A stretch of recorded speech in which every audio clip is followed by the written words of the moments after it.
Hai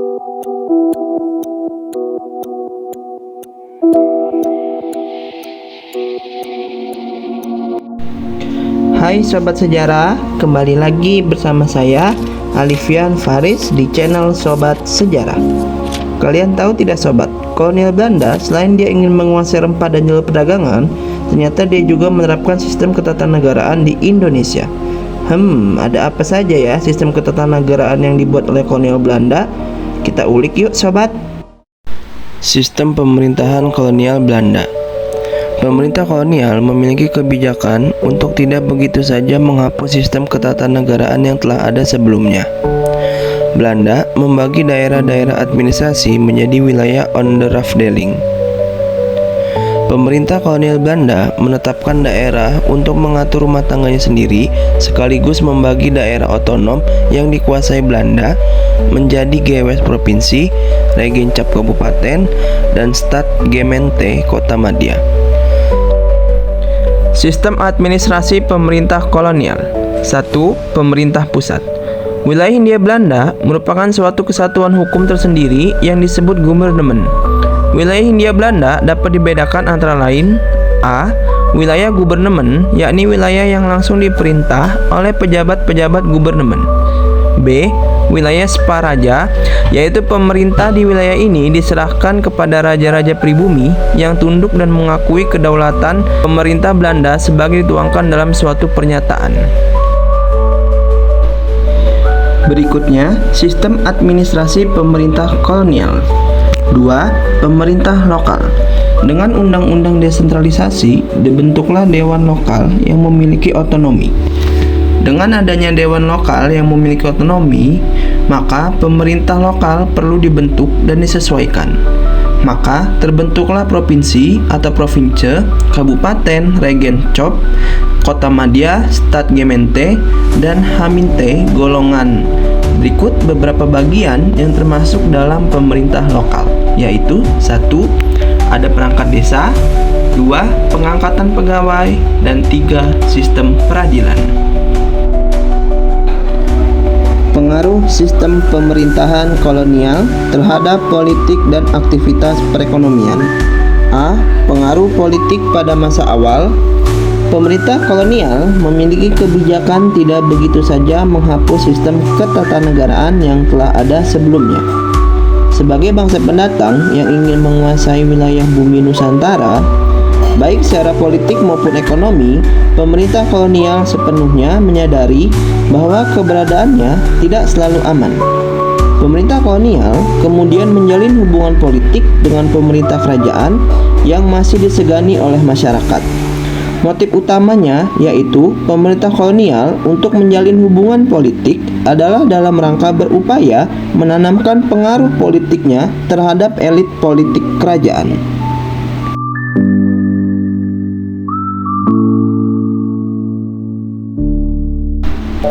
B. Aktivitas perekonomian di onderafdeling-Bontain. Pada tahun 1906, pemerintah Hindia Belanda menguasai Sulawesi Selatan secara keseluruhan, dan hampir dikatakan seluruh kerajaan-kerajaan yang ada di Sulawesi Selatan sudah jatuh di bawah kekuasaan Hindia Belanda.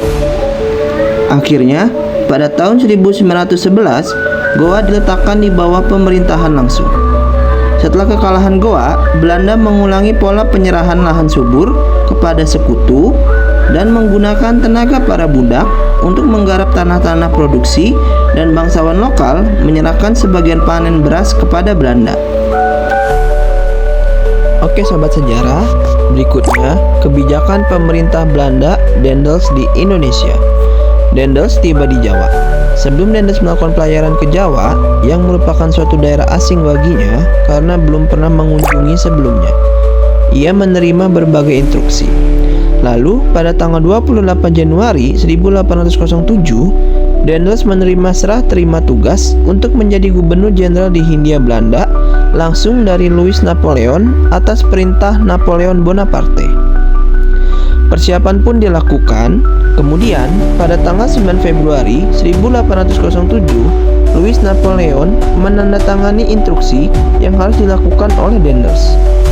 Karena begitu besar tanggung jawab yang ditanggungnya, Louis Napoleon akhirnya menaikkan pangkat Daendels dari kolonel jenderal menjadi marsekal. Daendels diharapkan menjalankan apa yang sudah digariskan dalam instruksi Raja Louis Napoleon kepadanya. Lalu bulan Maret 1807, Daendels mulai berlayar menuju Jawa. Pada tanggal 1 Januari 1808, Daendels mendarat di Jawa, tepatnya Anyer, Banten. Total lama perjalanan dari Eropa menuju Jawa 10 bulan lamanya. Akhirnya, Herman William Daendels menjadi gubernur jenderal di Jawa baru yang diangkat Louis Napoleon atas restu Napoleon Bonaparte. Perjalanan dari Anyer menuju Batavia ditempuh dalam waktu 3 hari dan waktu itu musim penghujan. Dalam perjalanan pertamanya di tanah Jawa, Daendels melihat jalan yang dilaluinya sangat sempit, berlumpur, serta sangat tidak memadai. Daendels berpikiran bagaimana bisa mempertahankan Jawa mampu menahan serangan Inggris jika sewaktu-waktu menggempur melihat sarana jalan saja tidak memadai. Ketika Inggris menyerang, bagaimana bisa tentara-tentaranya dapat dimobilisasi dengan cepat apabila jalan yang ditempuh dengan waktu relatif lama? Proyek jalan inilah nantinya yang akan dibangun Daendels pertama kali ketika kekuasaannya dimulai. B. Pembangunan Jalan Raya Pos.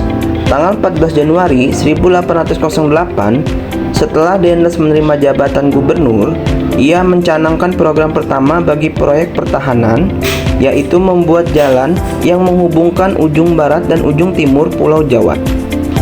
Di samping membangun 2 fasilitas dan pangkat armada laut di Teluk Mewen dan Ujung Manari, Daendels menetapkan pembangunan jalan raya ini harus selesai dalam waktu 1 tahun. Rute jalan pertama yang dibangun ialah Anyer Batavia. Pada mulanya, Daendels memerintahkan untuk perbaikan dan pelebaran jalan. Rute ini merupakan jalan pertama kali ketika ia mendarat dan sudah ada. Awalnya ditempuh dalam waktu 4 hari, setelah diperkeras dan dilebarkan, dapat ditempuh dalam sehari. Daendels membangun jalan pos bermula dari Anyer karena dalam perhitungan militernya, Inggris bisa saja mendarat di Anyer. Daerah ini merupakan salah satu pelabuhan tersibuk dan terbesar selain Sunda Kelapa. Hal ini tentu saja sangat diwaspadai oleh Daendels. Untuk menangkal pasukan Inggris secepat mungkin, Daendels perlu sebuah jalan yang dapat ditempuh dengan singkat memobilisasi pasukannya ke Anyer. Sebenarnya, Daendels hanya memperkeras dan memperlebar jalan yang sudah ada. Daendels melanjutkan pembangunan jalan tersebut dari Batavia ke Buitenzorg, dilanjutkan menuju Priangan, kemudian Karangsembung. Jalan dari Batavia hingga Karangsembung dibangun dengan biaya pemerintah. Akan tetapi, dari Karangsembung hingga Surabaya diserahkan sepenuhnya kepada para bupati akibat defisit anggaran pemerintahan. Hal ini telah disetujui ketika Daendels melakukan pertemuan dengan para bupati di Semarang pada bulan Juli 1808. Dari aspek strategi, jalan raya pos yang menyusuri pesisir utara Jawa dari ujung ke ujung merupakan upaya Daendels yang paling hebat. Dimanapun Inggris mendarat, ia memungkinkan untuk mengirim dengan sangat cepat infanteri, kavaleri, dan artileri yang mampu mengusir mereka kembali ke laut. Jalan raya pos yang berhasil dibangun sebenarnya bukan hanya mendukung mobilitas militer saja, seperti yang dikehendaki Daendels, namun juga berdampak luas seperti mendukung penegakan hukum dengan memperlancar pengangkutan saksi dan tawanan yang diadili. Selain itu, dari sudut ekonomi, jalan ini bermanfaat untuk pengangkutan produk hasil bumi. Intensifikasi penggarapan tanah terbukti dengan munculnya tanah-tanah partikelir dan semakin cepatnya hubungan pos. Apabila sebelumnya ada jalan ini, jarak antara Batavia dengan Surabaya ditempuh 2 minggu di musim panas dan 3 minggu di musim penghujan. C. Membangun benteng dan pertahanan militer. Daendels memusatkan pertahanan Jawa di Batavia. Ia membangun 3 benteng untuk melindungi Batavia dari serangan Inggris. Benteng pertama terletak di Ancol dengan memiliki 3 meriam di sisi kanan dan kiri. Keduanya mengarah ke pantai. Lalu Dennis membangun benteng kedua di Weltevreden. 300 meriam dan jumlah garnisun melindungi benteng ini. Apabila benteng ini jebol, Dennis masih punya benteng ketiga yang lokasinya di Meister Cornelis. Inilah benteng terkuat di Batavia tahun 1810. Halo Sobat Sejarah, materi berikutnya yaitu perubahan dan akhir masa kolonial, desentralisasi dan politik etis. Masa akhir kolonial ditandai oleh pemberlakuan politik etis yang bertujuan meningkatkan kesejahteraan rakyat melalui program edukasi, irigasi, dan emigrasi.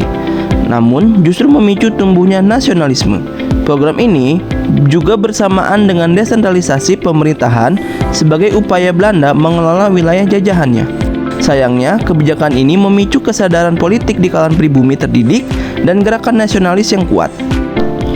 Oke Sobat Sejarah, demikian itu materi tentang sejarah ketatanegaraan masa kolonial Belanda. Terima kasih kepada Sobat Sejarah yang telah menonton. Sampai jumpa di video pembelajaran berikutnya. See you.